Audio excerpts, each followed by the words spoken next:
ठीक है, जैसे जैसे क्लास 12 की एग्ज़ाम आ रही है फिजिक्स के लिए, 20 तारीख पास आ रहा है, मतलब फिजिक्स के लिए बच्चे परेशान रहते हैं हमेशा, इस बार भी हो रहे होंगे।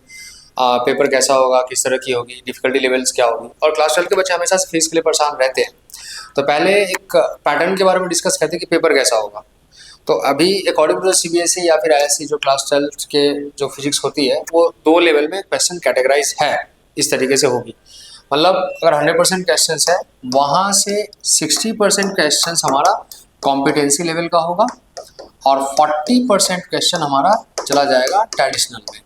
तो जैसे वो वाले बच्चे जो डेरिवेशंस या पिछले साल के जो पीवाईक्यूज है उसके बारे में सोच रहे हैं कि आएगा, या मामूली जो डेफिनेशन है उसके बारे में सोच रहे हैं, तो 40% क्वेश्चन मुझे उस तरह के देखने को मिलेगी। 60% क्वेश्चन कॉम्पिटेंसी वाले होंगे।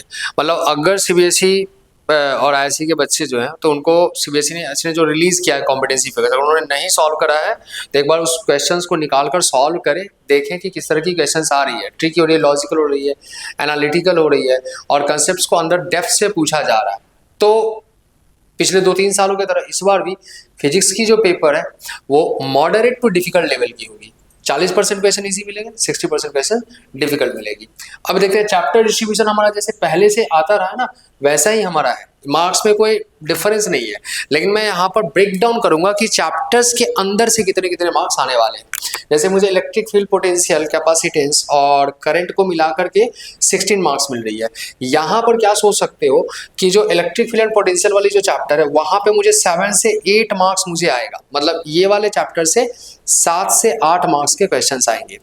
करंट से अकेला 7 to 9 मार्क्स के क्वेश्चंस हो सकते हैं ना, 9, 7, 16 या फिर 8 और 8, 16 करके वैसे 7 से 9 के बीच में। Moving charge and magnetism, magnetism matter और ये ईएमआई और अल्टरनेटिंग करंट, ये 4 चैप्टर को मिला के हमारी आ रही है 17 मार्क्स। यहाँ पे इसमें मिक्सअप करके क्वेश्चंस होंगे, जिसमें मूविंग चार्ज मैग्नेटिज्म से करीब करीब हमें 8 मार्क्स का क्वेश्चंस मुझे दिखेगा। मैग्नेटिज्म मैटर, इलेक्ट्रोमैग्नेटिक इंडक्शन और एसी को मिला करके वापस से हमें करीब 6 to 7 मार्क्स यहाँ पे आ रहे हैं, इस तरीके से। एसी और मैग्नेटिज्म एंड मैटर एक थ्योरेटिकल चैप्टर है, तो यहाँ पर होप करी जा सकती है कि मैग्नेटिज्म एंड मैटर से एक थ्योरेटिकल क्वेश्चन आए, जैसे डायमैग्नेटिज्म, पैरामैग्नेटिज्म वाले जो पार्ट होते हैं ना, डेफिनेशंस वाले, उस तरह पर ज़्यादा फोकस करने की जरूरत है। इलेक्ट्रोमैग्नेटिक रे ऑप्टिक्स और वेव ऑप्टिक्स को मिला करके हमारा 18 मार्क्स है। ये फिक्स है कि यहाँ पर इलेक्ट्रोमैग्नेटिक वेव से हमें 3 से 4 मार्क्स की क्वेश्चन मिलेगी। रे ऑप्टिक्स और वेव ऑप्टिक्स का 14 मार्क्स पक्का होगा, इसमें 14 नंबर आएंगे, इसके 3 से 4 मार्क्स होंगे जो मिला करके मेरे को 18 पूरा करेंगे। एटम्स और न्यूक्लियर से हमारा 7 मार्क्स होगा। डुअल और नेचर से हमारा 5 मार्क्स के क्वेश्चंस होंगे। यहाँ पे 4 to 5 भी जा सकता है, यहाँ पे अगर हम +1 अगर कर देंगे तो। सेमीकंडक्टर से पक्का है कि हमारा 7 मार्क्स का क्वेश्चंस होगा। तो बच्चों ये हमारा पैटर्न होने वाला है मार्क्स का, जहाँ पे हर चैप्टर्स को ब्रेक डाउन करके देख सकते हो। एक चीज सोचो कि अगर कोई भी चैप्टर है, यहाँ पर देखो जो चैप्टर तुम्हारे इजी हैं या जो तुम्हारी तैयारी हो रखी है, उस चैप्टर पे पहले फोकस करके तुम इजीली उसको कवर अप कर सकते हो। सेकंड, अब मैं डिस्कस करूँ थोड़ा पेपर के बारे में कि पेपर कैसा होने वाला है। ऑलरेडी बहुत सारे लोग सॉल्व कर रहे हैं पेपर को, कि उसमें जो पैटर्न मिलती है हमें क्वेश्चंस की, तो अभी जो है ई तक, मतलब सेक्शन ई तक के हमारे पेपर होते हैं। अब जैसे सेक्शन ए में कितना है, 16 मार्क्स है।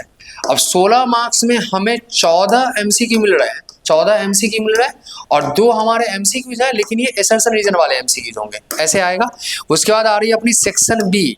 सेक्शन बी में क्या होगा, 5 क्वेश्चंस आ रहे हैं हमें, 5 क्वेश्चंस, और ये 5 क्वेश्चंस 2 मार्क्स वाले हैं।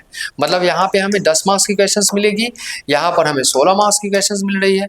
फिर आ रही है सेक्शन सी। सेक्शन सी में क्या है, 7 क्वेश्चंस होंगे 3 मार्क्स वाले। तो सत्य है कि इस तरह ये वाले जो क्वेश्चंस होंगे थोड़े डेरिवेशंस वाले क्वेश्चंस होंगे, जहां पर डेफिनेशंस या थ्योरीज आ सकती है।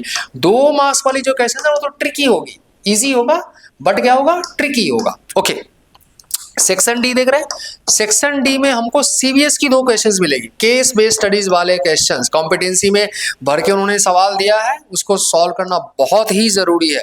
तो सेक्शन डी के लिए सीबीएस केस बेस्ड के 2 क्वेश्चंस होंगे, एक 4 मार्क्स का, दूसरा भी तुम्हारा 4 मार्क्स का। ये 2 कोई भी एक चैप्टर्स होगा, वहां से उठा करके ये दे सकते हैं, उस चैप्टर्स के जो डिस्ट्रीब्यूशन है उसके हिसाब से।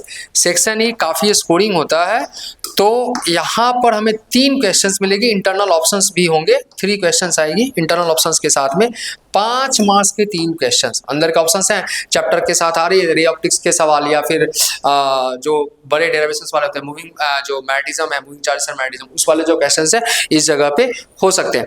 तो बच्चे अगर स्कोर करना चाह रहे हो कि अगर एक स्ट्रेटेजी क्या होनी चाहिए पेपर को मतलब करने की, तो सेक्शन ई से अगर स्टार्ट करते हो ना, ये जगह में तुम्हारा टाइम कम होगा क्योंकि बड़े बड़े फॉर्मूला डेरिवेशन तुम पहले ही कर चुके हो। तो सेक्शन ई से अगर स्टार्ट करते हो, ये तुम्हारा 15 तुम्हें पूरा ला करके देगा, बड़े बड़े क्वेश्चन है।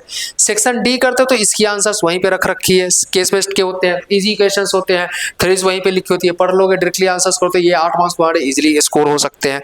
सेक्शन सी 3 मार्क्स के जो डेरिवेशन हैं या जो इंपॉर्टेंट टिप्स ट्रिक्स मिला करके आ रहे हैं, उस पर फिर हम फोकस कर सकते हैं। तो मैं क्या बोल रहा हूँ कि अगर सेक्शन ई से जा रहे हो, थोड़ी इनकन्वीनियंस लग रही है और जल्दी जल्दी पेपर खत्म करना है, टाइम पे करना है, सारी चीजें करना है, तो सेक्शन ई से स्टार्ट करो, फिर एमसीक्यू तक में जाओगे।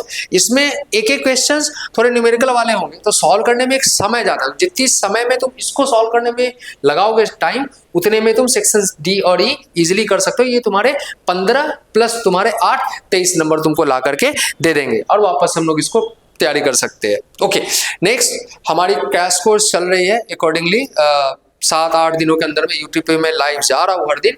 तो जो बच्चे 5-7 दिनों के अंदर में सारी चैप्टर्स को इजीली अगर कवर अप करना चाहते हैं, सारे इंपॉर्टेंट और जो इंपॉर्टेंट क्वेश्चंस हैं जो मैं दे रहा हूँ, कॉम्पिटेंसी में सारी सॉल्व करवा रहा हूँ, एनसीईआरटी में सारी सॉल्व करवा रहा हूँ, तो वैसे बच्चे डिस्क्रिप्शन में लिंक है, फॉलो अप कर सकते हैं, यूट्यूब चैनल को फॉलो अप कर सकते हैं। हर दिन ही मैं लाइव अलग अलग टाइम पे जा रहा हूँ। तो बिल्कुल and all the best for the exam, और होप करते हैं कि आप लोग का रिजल्ट बहुत ही बढ़िया हो। Thank you.